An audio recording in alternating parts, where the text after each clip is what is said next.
Good evening, everybody, and welcome to this new webinar at Geneva Macro Labs. I think we get started now, and other people can still join in the next few minutes. My name is Samaan. I'm going to moderate this session tonight, and I will warm you up a little bit on the topic, and I will introduce you to the speakers. As usual, we will have a Q&A session, an extended Q&A session after the two presentations, and I will hand over the Q&A session to Ekkehard Ernst, the president of Geneva Macro Labs. I would encourage you to join the Q&A session, to participate in the Q&A session. This is supposed to be an interactive webinar, so we do want to hear your opinions, we do want to hear your questions, so please use this opportunity to interact with our experts. And so we have to agree to a few housekeeping rules. I would say number one is that please mute yourselves during the two presentations. And if you have a question during or after the two presentations, I would ask you to put that in the chat box first. And Ekkehard is after that either going to call you to pose your question directly to the speakers, or if there are too many questions or similar questions, Ekkehard may also group them and ask them directly to the speakers. Give me maybe one more minute to say a few words about Geneva Macro Labs, in case you don't know us or in case this is the first time that you're joining us. Geneva Macro Labs is a think and a do tank in Geneva. We draw on the talent around and the intellectual potential around Lake Geneva. We facilitate discussions with policymakers, with actors in the private sector, with actors in the public sector to lead discussions on major developments, on major challenges for our societies, and we try to understand if these developments promote or hinder the Sustainable Development Goals. So this is Geneva Macro Labs in a nutshell, and if you want to get in touch with us, please check out our website or talk to us directly. We want to have a very active community. So global challenges that I mentioned, that brings us already to the topic for tonight. We are facing a global health crisis. If you have followed us over the last weeks, you have noticed that we have had several webinars already on COVID-19. We've discussed with medical experts. We have looked at digital tools to help us potentially to cope better with the COVID-19 crisis. And we are shifting the focus a little bit tonight, maybe in alignment with recent alleviations from the lockdowns. We are now looking, so to speak, a little bit more at the collateral damage. We want to look at the economics of COVID-19. We are all worried, or many people are worried about the job market and our incomes. There are very worrying numbers, 20 million jobs lost in April in the United States, and the Secretary of Treasury just said this is only the beginning. We have 10 million short-term workers in Germany. This is already 7 times more than during the 2008 and 2009 crisis. So these are very scary numbers, and I'm really proud that we could get 2 experts tonight that will help us to understand a little bit the mechanisms at the labor market. Very quickly, I will give you an overview of what's going to happen. We have Maria del Rio-Chanona and Raymond Robertson. Maria is a PhD candidate in mathematics at Oxford University. She is also affiliated with INET, the Institute of New Economic Thinking, so many economists do know INET. Maria has worked with data-driven network models, and she has used that, applied that to the US labor market. So we will have a closer look at the United States. She has written one of the first papers on COVID-19. And then the second presentation, 2020 Labor Market Effects of COVID-19, is by Raymond Robertson. Raymond is not only an expert for labor markets. Raymond is also an expert on international trade. He's a professor of economics and government at the Bush School of Governance and Public Policy at Texas A&M University. He's also the director of the Mosbacher Institute for Trade, Economics and Public Policy. He has published widely. I'm not even trying to highlight his publications. So I'm really proud that we could get these two experts tonight. And Maria, if you are ready, I would suggest that you go first. I'll stop sharing my screen and you could take over and start with your presentation.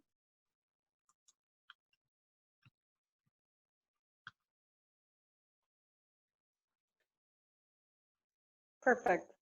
Great.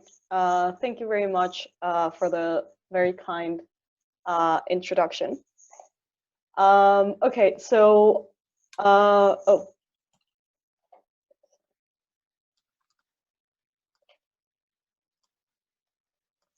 Sorry.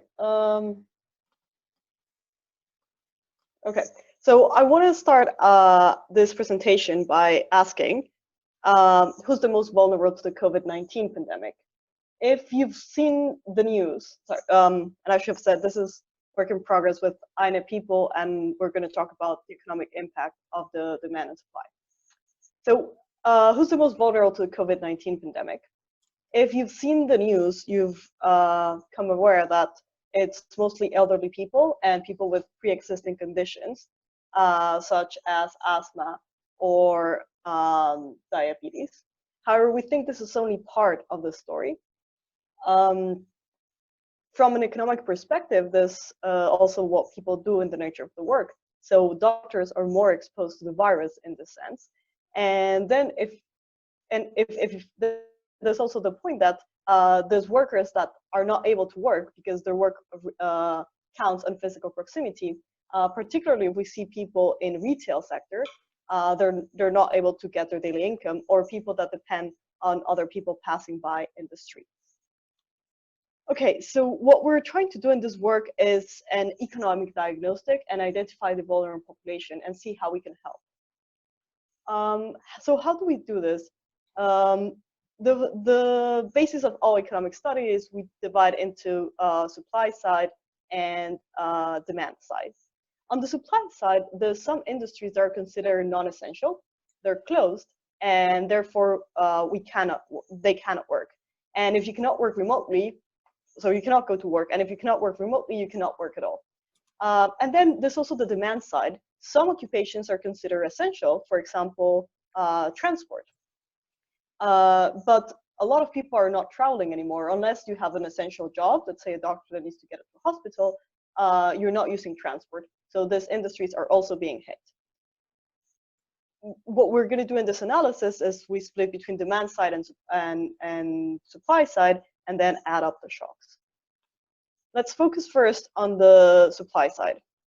We see, and our methodology is basically explained by this picture. We have industries and occupations. We know which industries employ workers of which occupations.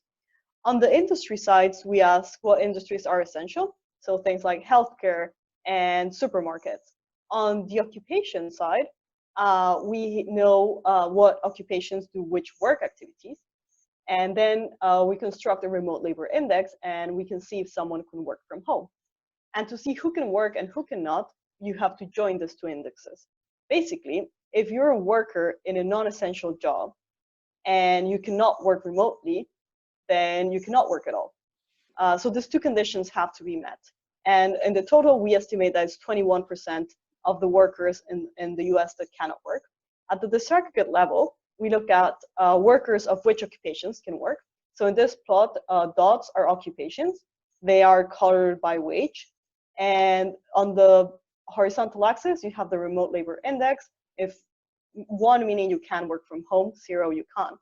And on the vertical axis, you have fraction of employed in essential industries. So you see occupations like nurses, they cannot work remotely, but they're in an essential industry, so they can work. While you have things like shoe machine makers, which they cannot work remotely, and they're not an essential industry, therefore they cannot work. Okay, now let's go on the demand side. To check the demand side, we based ourselves on the Congressional Budget Office study of what would happen if there was an influenza pandemic that was around the size of the Spanish flu. And this one is based at the industry level. We see things like accommodation having a minus 80% shock, healthcare increasing its demand by 15%, and transport decreasing by 67%. So we can join these two to get the shock.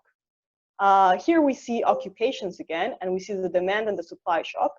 So on the horizontal axis, demand; on the vertical axis, supply shock.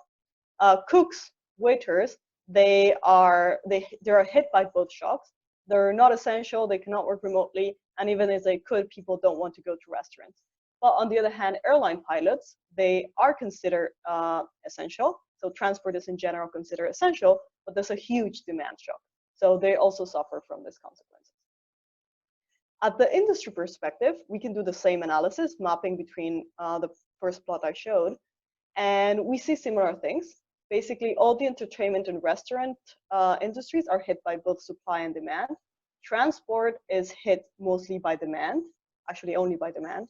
And when it comes to manufacturing, food and necessities, it's a mix. It's a mix mostly depending on whether it is an essential product, what you're manufacturing or not. Okay, so overall, what are the economic costs of the pandemic? We target economic losses, and we measure this at a level of employment, wages, and value added. So employment, we're estimating how many people cannot work. And I have to stress, this is people that cannot work. It doesn't translate to unemployment. Unemployment, because there's things like contracts and furlough. So it's just people that are not able to work. But overall, we're estimating is 24%. At the wage level, we see which workers cannot work out of the wages and see how what percentage of the total wage bill that is, and it's 17%, so lower than employment. This is already telling us that it is low-skill occupations that are bearing the costs of the pandemic.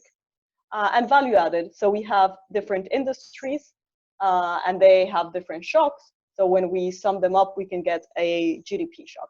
And by the way, this is all first order. So this is just first order. We'll have other studies that will focus on network effects and how this gets amplified in supply chain. But this is just first order shocks. Okay, let's take a look a bit more at the story between employment and wages. So who's bearing the economic cost even at wage quartiles? So we divide occupations in wage quartiles. The lowest wage quartile, the first quartile is occupations that are on the lowest 25% of all wages. So basically low wage occupations, and the fourth quartile will be high wage occupations. We see that if you're in the lowest quartile, there's a 42% chance that you won't be able to work during this pandemic. Well, if you're in the top quartile, it's only a 7% chance, so this is quite low. But then we also take a look at the wages. So if you were to count this as wages lost, you can split how much of the loss happens in each quartile. So all of these percentages sum up to 100. And you can see that even in monetary terms, it is the quartile that has the hardest shock in wages. So this is already shedding a red line, telling us what the vulnerable population is. But let's see it maybe a bit more at the disaggregate level. So here we see the economic shock and the exposure to infection of different occupations. So dots are occupations. On the horizontal axis, we have wage. On the vertical axis, we have labor shock. So if you're negative, it's bad. It means you cannot work. The first thing we see is that high wage occupations, there's basically very few high wage occupations that have very negative labor shock. It's actually only airline pilots that are suffering this. While low wage occupations, there are many occupations that have a low wage and a high labor shock. Some low wage occupations don't have a strong labor shock, but then we focus on the exposure to infection. So this is a measurement by ONET.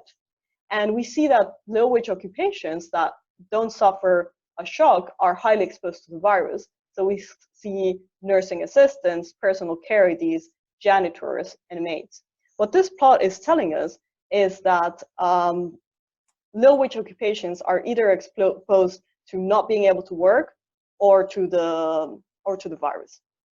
So with that, I'm just going to conclude, say some final remarks. We need to protect the vulnerable population. We have implemented social distancing to protect higher health risks. We need to think about the economic costs and protect those people. We're hoping to get a paper online next week about supply chains. And also all our results are available online. So if you're curious, please download them. We're also working on how we would reopen the economy, what industries should open first. And well, with that, I'll just give some reference and say thank you very much. I know this is a difficult time, so just sending everyone a remote hug. Thank you. Well, thank you very much, Maria, for this fascinating presentation. Yes, we are a little bit strict on time. I can see that there's much more that could have presented, and I think there will be some questions, and that will give you the opportunity to delve deeper into some of the results that you have. Before we get to the Q&A, Raymond, would you be so kind and start with your presentation? Can you share your presentation? If Maria, you need to stop sharing, I think. Yeah.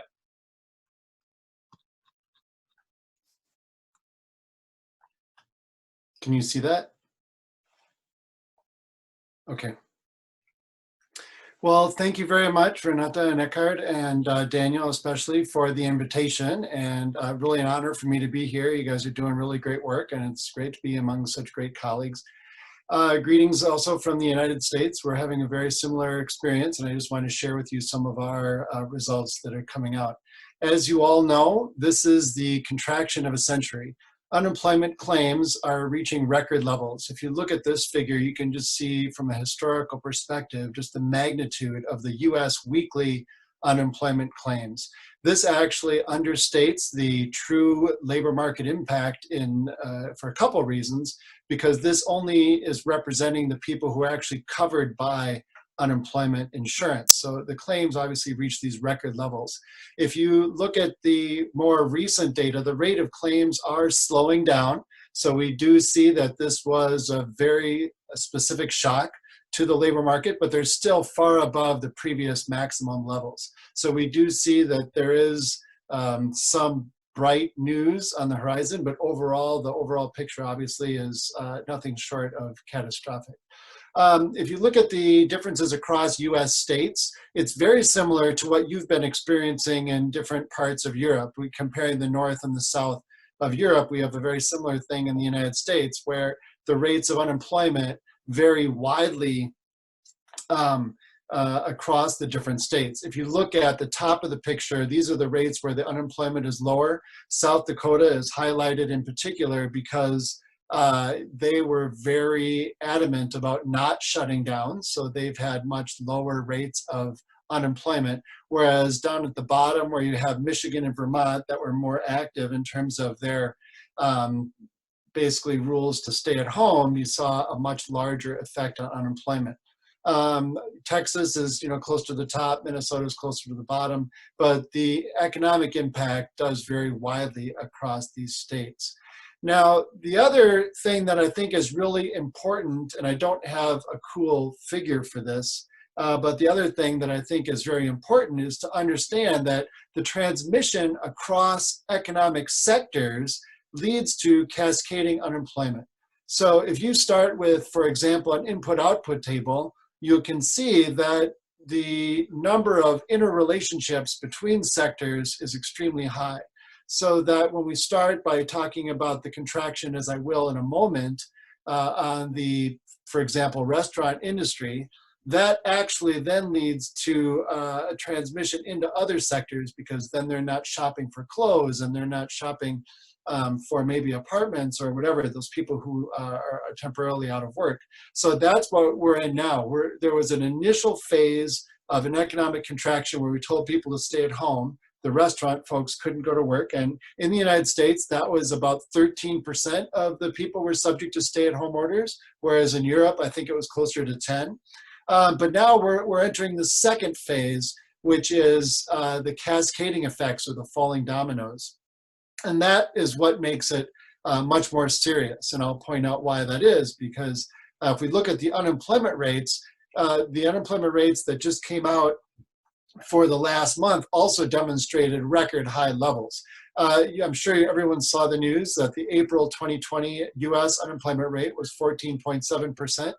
To put that in historical perspective, you can see it's nearly 50% higher than in the previous peak. It's highest unemployment since the Great Depression, which was about 24%.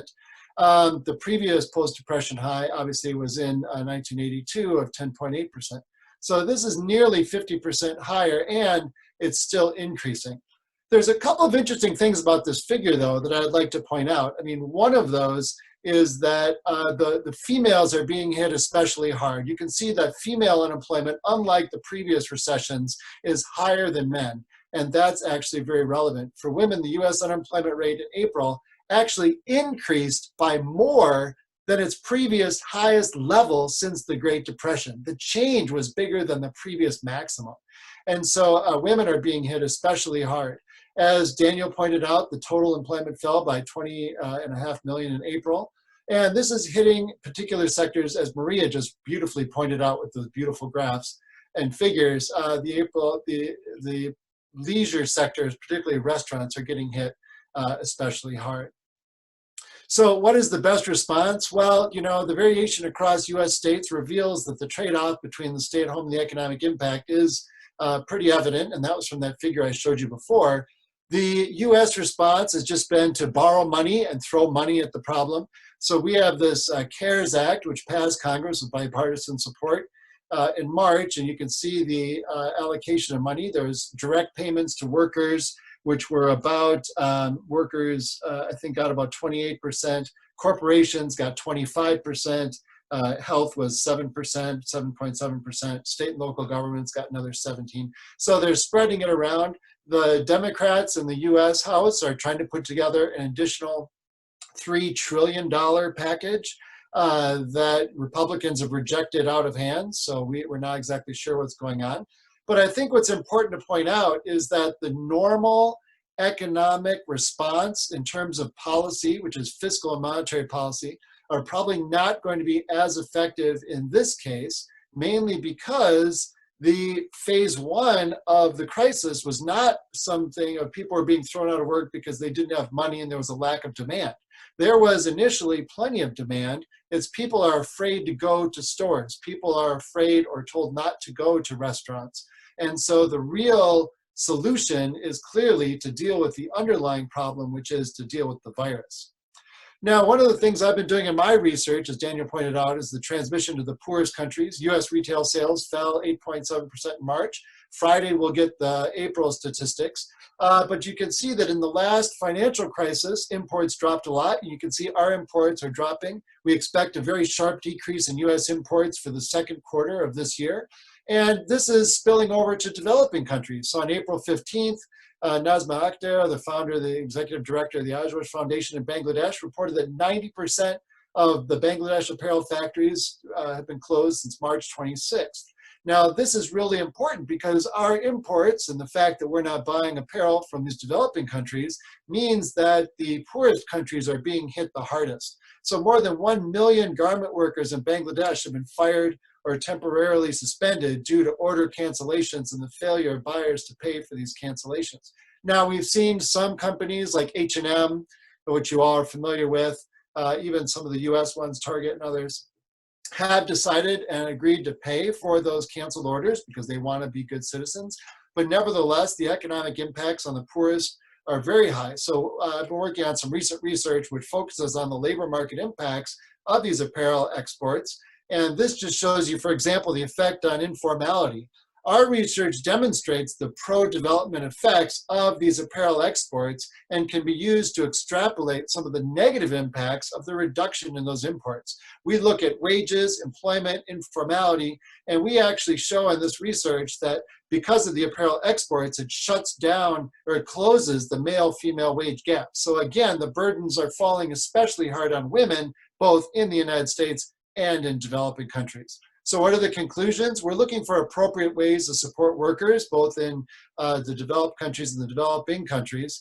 But we're really, I think, need to be thinking about these long-run effects. The budget issues in the United States, right? We've added so far this last month, we had about $750 billion in deficit at the federal level just for this last month, which was 3 times the previous level that we had set in February of this year prior to the coronavirus hitting the United States. But we're also worried about economic development in developing countries because the labor market effects are going to lead to long-run economic development impacts. So what can we learn from this experiment? Well, I think relying on people like Maria and other experts is going to be really important going forward. That's why I'm really appreciative of the work you do at the Geneva Macro Labs. You're doing a great job, and that's really important to keep getting the word out. But also this restructuring global value chains and understanding effective labor market programs, which hopefully we could discuss in the questions and answers. Again, thank you all very much for your time and for the invitation, and I look forward to your questions. Thank you.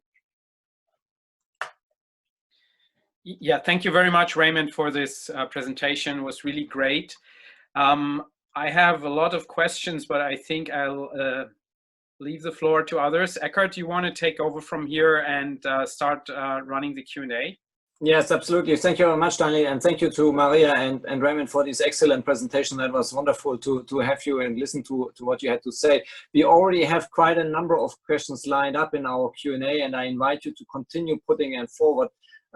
Please be, I give the floor to a couple of you, but please be concise and sharp to the point so that we have enough time for all our community to ask that question. The first, I would like to give the floor first to Gareth, who had 2 questions, I think, and I would like you to present them directly to our speakers. Gareth, if you can have the floor. Thank you for both those excellent presentations, great snapshots in a very short period of time.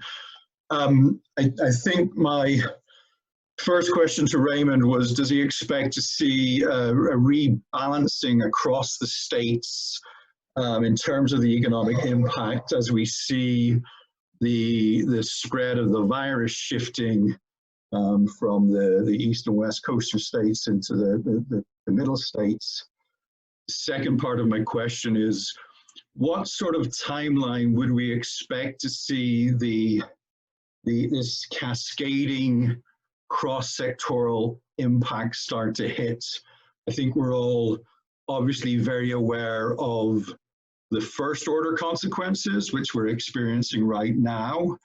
I haven't seen a huge amount of deep analysis in terms of the timeline for those second and third order consequences.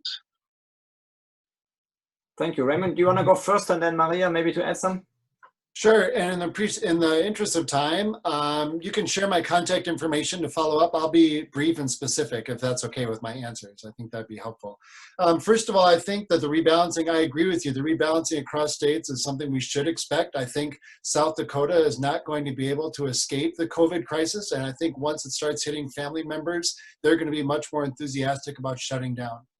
They just haven't, it hasn't hit there yet, and so they're just thinking they're immune, and I think that that's not going to last. I think it's going to start hitting people they care about, and then they'll react like the rest of the country.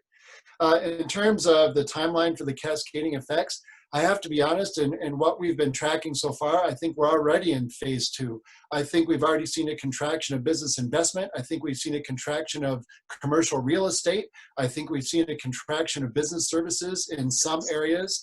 And I think that that's having the deepening parts of the recession that are making it very difficult for the recovery predictions. That, you know, and I think it's already happening, to be honest. And so that's what I'm very worried about that.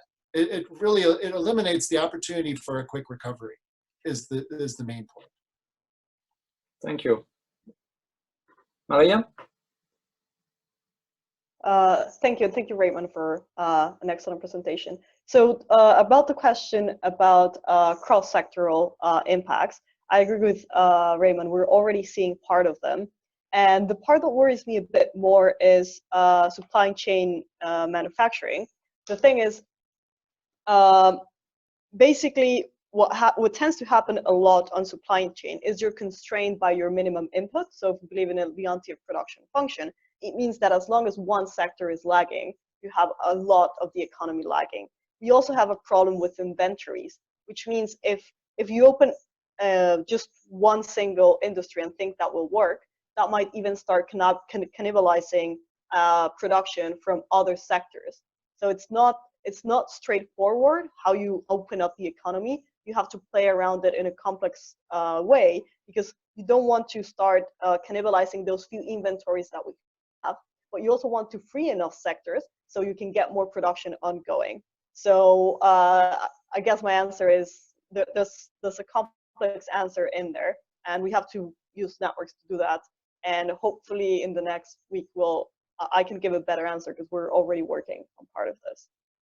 Thank you both for those answers. I work in the not-for-profit sector, and I guess one of the things we're concerned about is we're in grant cycles now where those current existing grant cycles are being honoured, but we're getting clear signals that when we get to the end of these current cycles, there will be a steep drop-off, and that impact has yet to hit in the non-profit sector. But certainly that's the indication that we're expecting. Thank you. That's great to know. Sabina from the Just Jobs Network, if you're in, do you want to ask your question as well?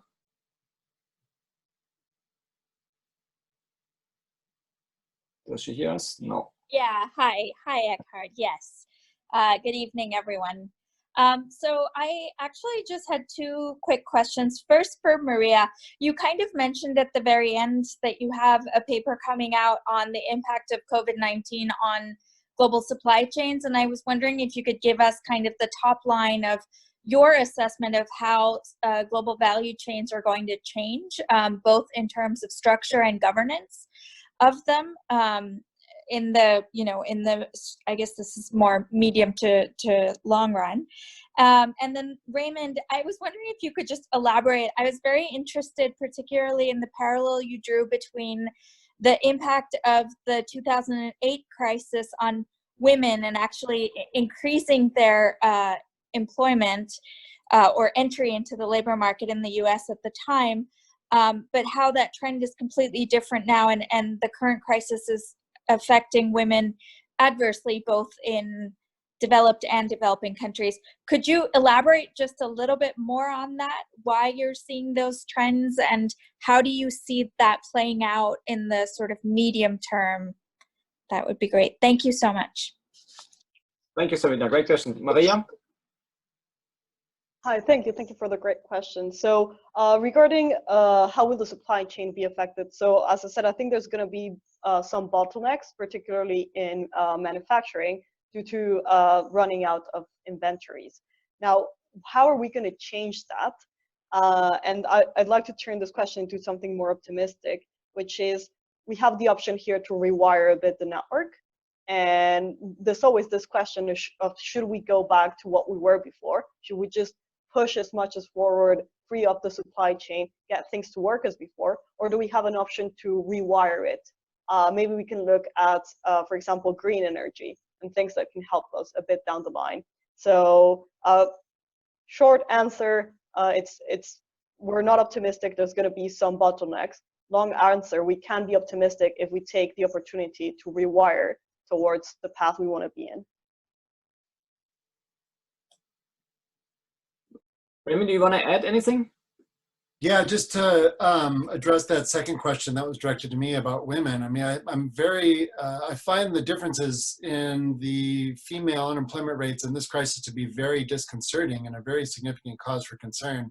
I think that the main reason is, as Maria, I think, did a wonderful job of pointing out, is that this crisis has been hitting the lower wage service types of jobs much harder, where females tend to concentrate, whereas the 2008 crisis hit finance, real estate first, and those tend to be more, probably unjustly, but male-dominated fields.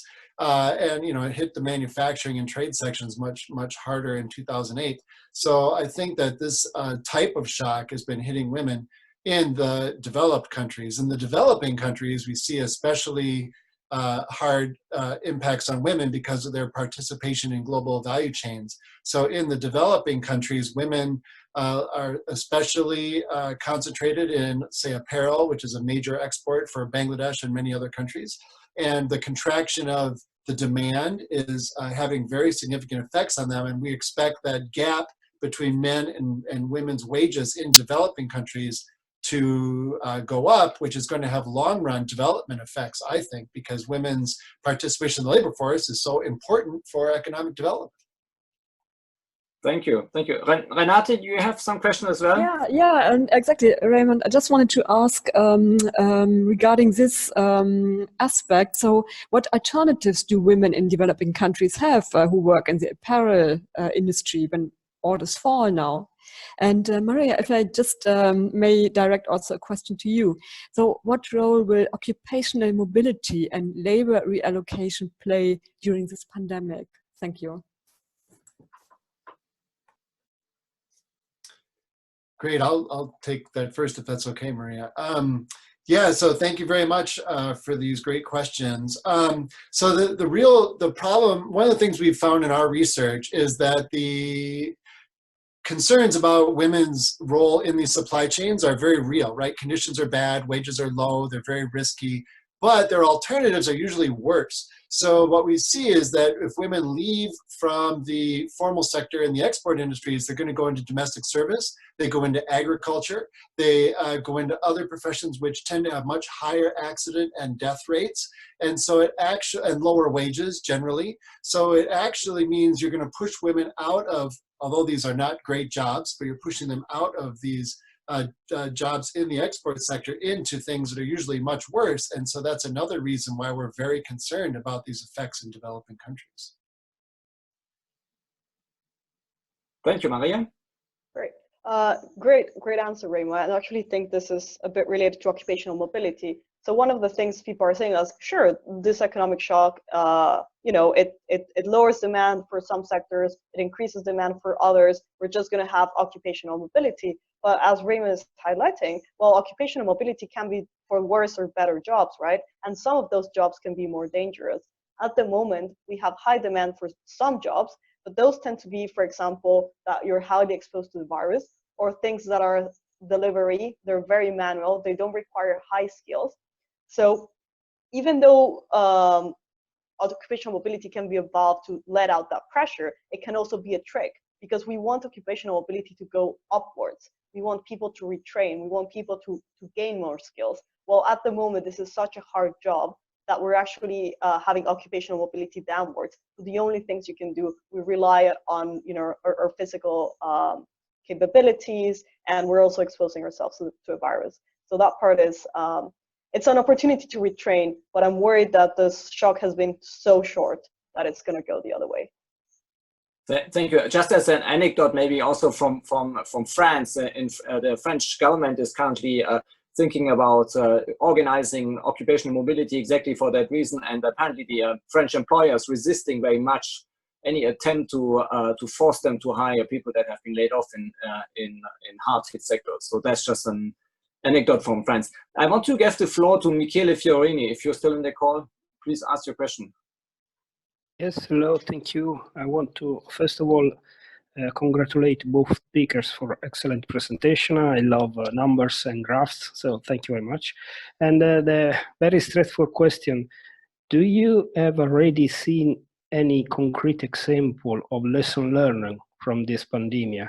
Or what are your opinion? What are your idea that we globally need to learn from this? For example, reducing interdependencies between sector, they geolocalize activity, etc., etc. Thank you. Who wants to go first? I'll go if you, okay, great. Yes. So the main thing I'd like to share with you, as I'm trying to share with everyone, is the importance of listening to experts. There have been papers and research done about a coming pandemic for decades, and the Federal Reserve Bank did a really nice one in 2007 about a coming pandemic, and the fact that we seem to be caught by surprise is absolutely stunning. That we need to listen to experts and start preparing for these, black swan type of events. And I think that's the main lesson. Unfortunately, I'm a little bit pessimistic about our ability to learn. We don't seem to do a great job of learning all the time, but that's why I really like you guys doing this event, right? That's why I think the work of Geneva Macro Labs is so important, because we need to keep trying and trying to help people understand. So thank you very much. Thank you.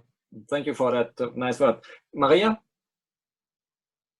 Yeah, I agree. So one thing I think we need to learn is about safety nets. Sometimes we think safety nets are just, things that shouldn't be there. It doesn't incentivize the people the way it should. But safety nets are there for external shocks. And this has been one of the biggest external shocks we've seen. So if there's any lesson learned, I think it's about understanding safety nets, also understanding second order effects. We've already started seeing some of them, but we'll start seeing more network, more supply chain, more all of that. So I think we need data-driven research. We also need to respond in short time. We need to have models that are ready to just get the data and run straight ahead, instead of having to, wait and say, well, let's wait until we can get something. So quick response and having safety nets, and of course, yeah, listen to experts. I agree. Thank you, thank you. If only they would listen to you and, and your recommendation. One, you had a couple of questions here, and I take the liberty to summarize them a bit on the long-term implications of the crisis. So one of the things that we are also discussing in my day job at the International Labour Organization is what is the implication for young people who are not only kind of having difficulties to find jobs or getting even kicked out of some low-wage occupation, but a lot of young people can't even access education right now. And there's a lot of inequality about accessing education. So what is your assessment, what your expectation about the long-term implication of this crisis for both obviously the speed of the recovery, but also for the inequality gap to close again? And I mean, what are the policy recommendations that you would have in this respect? Yeah, okay, I'll start with that one, if that's okay. Yeah, please. So long-term implications: deepening inequality, an increase in automation. One of the things, they used to say some jobs are not worth automating because it's easier just to pay someone to go quickly and do the manual work. But now we see that if there's a pandemic, you cannot pay anyone. So having a robot is an insurance. So we're going to see that increasing. There's also the fact of offshoring. If now you realize job remotely, you might be willing to offshore that, which is also a problem. And regarding young people, I think that's one of the most worrying facts. I think it's going to be split. Those people that were able to adapt to remotely learning, there's things like Coursera, EDX, people, which is good, will take advantage of that. But some people might even have to take care of children. Some people are worried about health. It's not, it's not saying, oh, you didn't take the chance, you couldn't. So I think this is deeply concerning because I think it's just going to dampen equality. Raymond, what's your view on this? Yeah, I agree. I think it's very, very concerning for a number of reasons. Number one is that whenever there's an economic crisis or a recession, the variance goes up. So some people do better and some people do worse. Some people are already doing better. Some people are working harder than they've ever worked before. We just heard before the session started. I'm very worried about the educational effects because I know that there's a lot of students in schools now that are basically going to miss at least this semester or this quarter or maybe even this year.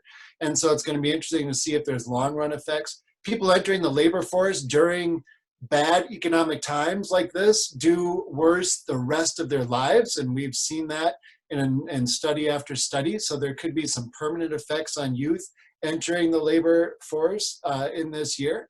But thirdly, just on an optimistic point, and I don't mean to sound flip or, too casual, but when I have problems with technology, I always try to go to my kids, right? Because they know better than I do how things work. And I think Maria is 100% right that there's going to be a big experiment going on about the use of technology and where it works and where it doesn't. And it's almost impossible to imagine we're not going to come out of this with an increased reliance on technology on average. And I think that's going to benefit the young people who are able to invest and take advantage of that opportunity. But it won't be everyone. It won't be everyone. There's going to be a lot of youth who are just left behind. And I think that is really disconcerting. Thank you. Marianne, you had a question as well. Thank you, Ekkehard. Yeah, I'm from Junior Micro Labs. So Raymond, that was wonderful. I really enjoyed your presentation as well. And Maria, I have a question on the impact of the COVID-19 shock on automation and the future of work. We just discussed young workers, young students. I assume that the low skill occupations will be hit the hardest. What's your guess to both of you? Okay, thank you. So as I said, I think it's gonna, so one of the things they used to say about automation is that it's polarizing because it's hitting the middle class, because it's not worth automating low class that requires a lot of dexterity. I think is people are gonna want to automate things that have physical presence. So I think we're gonna be speeding automation a lot more. There might be some positive effects. As Raymond said, people might realize they need to invest more in technology, in capital. We might even see but overall, I think this is it's the same answer. It's gonna be increasing automation and increasing inequality for most people. But yeah, that's it. Yeah, one of the things that we see from looking at the pattern of, say, U.S. manufacturing employment over the last, 50 years, especially the last 30, is that whenever there is a recession, the manufacturing employment drops and it hasn't really recovered. It rises, right, but it doesn't get back to previous levels. And we know that that's because of automation, that businesses take advantage of recessions to fire workers and replace them with machines. And this has been the pattern for 30 years, so at least 30 years. And so there's no reason to think, like I said, that this won't happen again this time. So the key is, and I see this in the chat, that it is important to train people in technology, to try and really get women involved in STEM fields and boys too, keeping them involved in STEM in order to direct it towards the expectation that things are going to be automated. And that's challenging because, as I heard one professor one time say to a student, college isn't for everyone. And so we got to figure out ways to make it work for everyone.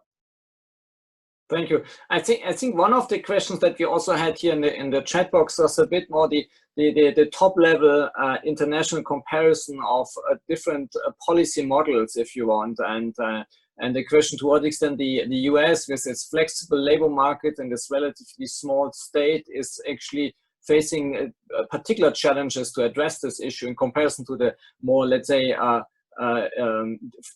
well, I mean, some would call it lethargic social welfare system that we have in Europe. I mean, what's your view on this, on the more model, the system type of comparison? Yeah, Maria, if that's okay, I'll start with that. So one of the interesting things about the last 10 years is that Europe has been working on flexibilization. So they came out of the crisis after the 2008-2009 with a lot of policies to try and increase the flexibility of the European market. So they've become a little bit more flexible. The United States, will we become more like Europe? I mean, obviously there's opinions about whether or not we'd like that to happen or not. But, I still don't see the political will. I mean, in the United States, the politics are just really, I'll just say, interesting, in the sense where people, don't like to listen to experts and they don't like to have public policy that works. And they apparently are in favor of electing people with a disdain for public service. And I don't think that maybe this crisis will change that, but I haven't seen any kind of awakening in the United States as a result of this crisis towards the importance of efficient government services. I mean, maybe, I think there's a potential for that, but we haven't seen that yet. Thank you. Maria? Great. Yeah, so as I agree with Raymond says, I'd say we have the chance to do an experiment. So soon enough, there'll be vacancy data. One of the reasons people say it's good to have a flexible labor market is because vacancies fill up faster. You post more vacancies and you're more willing to hire. Well, let's see how vacancies are filling faster in the US. Let's see how that compares to Europe. My thought is that Europe will recover equally as fast, if not more, because the bad thing that sometimes happens with being able to fire people straight away is that you lose demand. So people are losing their jobs. If there's not many unemployment benefits, you'll have demand shocks. So this is going to be an interesting experiment. We'll be able to see how different policies react, how different countries react, and let's hope we learn from the future, in the future from that. That's all I have to add. Thank you very much. So I suggest we take 2 more questions before I hand it back over to Daniel. We are almost 10 minutes away from the end. Jan, you had a couple of questions. If you want to be very short and quick and concise with yours. Okay, thank you, Ekkehard. One question is, we have seen that COVID-19 affects old men especially more than women. So does this have an effect on the labor market? I've read a report about Finland where doctors were asked, old male doctors were asked not to treat COVID-19 patients because they are at higher risk. Could this have a positive effect on women because they are lower risk regarding the labor market? Thank you. Yes. Okay. Thank you. Yeah, so it's an interesting thought. I would rather not, because it is true that if you start putting these laws, there's an advantage because you decrease the amount of people that can supply the labor, so you have more opportunities as a woman. But the one thing I don't like that much is women above 55 are also quite exposed. So it is true. It's mostly people above 55, but dividing between men and women, there's also research that says blood type changes. So if we start labeling people by taking if they have pre-existing conditions, blood levels, so on and so forth, I'm worried we'll invest more energy in something that might have no answer, might be just everyone above 55, let's stop working. I'd be a bit scared of saying, let's protect the men and let the women above 55 work. I'd be a bit more, I don't know, I treat that with a bit more care, but it might. Thank you. Raymond, what's your view? Yeah, I think that Maria's presentation did a great job of explaining the increased risks that are being put on the low wage and slightly more marginalized workers, including women. I think this is a great example of how women's risk kind of then increases as a result of COVID. But it's I think the core of your question, Jordan, is I think, will this have differential effects on the labor market and create opportunities? And I think absolutely, I think that's going to be something. I wish, as an academic, I could tell you exactly what those were going to be. And we don't know, but I think you're right that there's going to be we're throwing everything in the air and everything's going to resettle and it's going to be in a different place than where it was. That we know, we just can't, it's difficult to predict where, but it's an excellent question. And I really look forward to studying that going forward. Thank you. So I have one last question from Robert. Unless there's any burning question that you guys want to ask, I would like to give the floor then for his last question to Robert.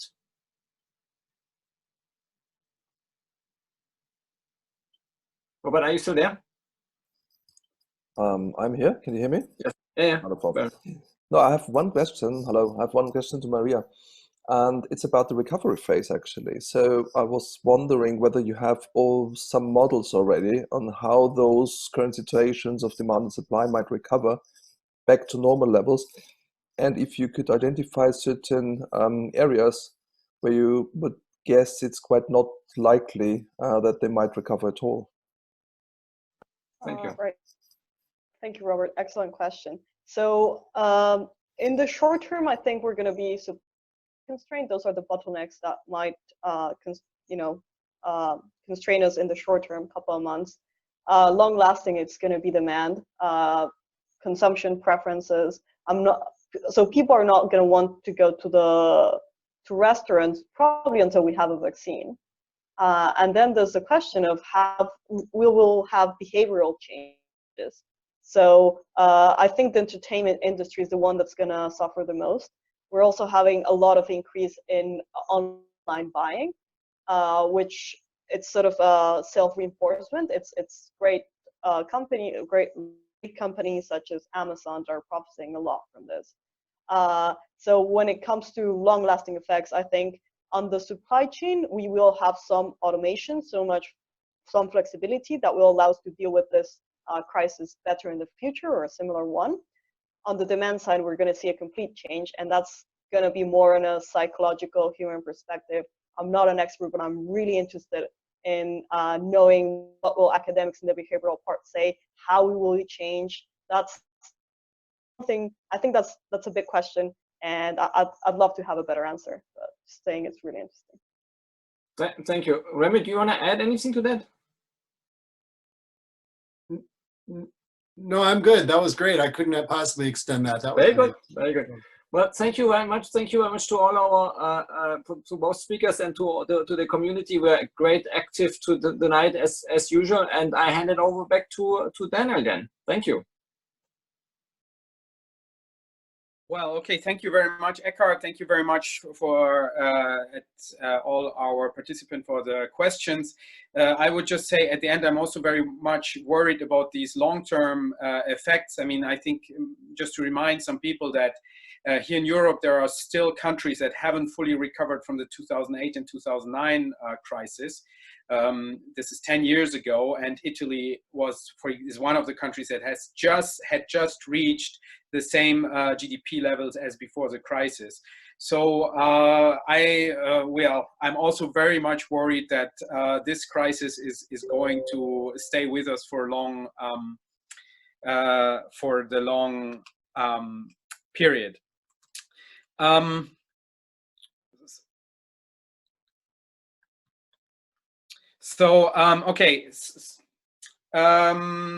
Yes, so I just wanted to mention to you that we will have another webinar next week. We stay with the in the topic of the economics of COVID-19. We have a seminar on a virus hits financial markets. We have again managed to attract two very high-level speakers. We will have Dr. Thomas Meyer from the Swiss National Bank, and we will have Dr. Ralph Shami from the IMF, and both of us will talk about virus hits the financial market. So we talked about the labor market today, and we will talk about the financial markets next week. With this, I would like to thank again, especially our speakers, Raymond and Maria, for two excellent presentations and for your participation. And I am looking forward to seeing many of you next week. Please check out our website and get in touch with us for the next webinars and other events in the future. Thank you very much.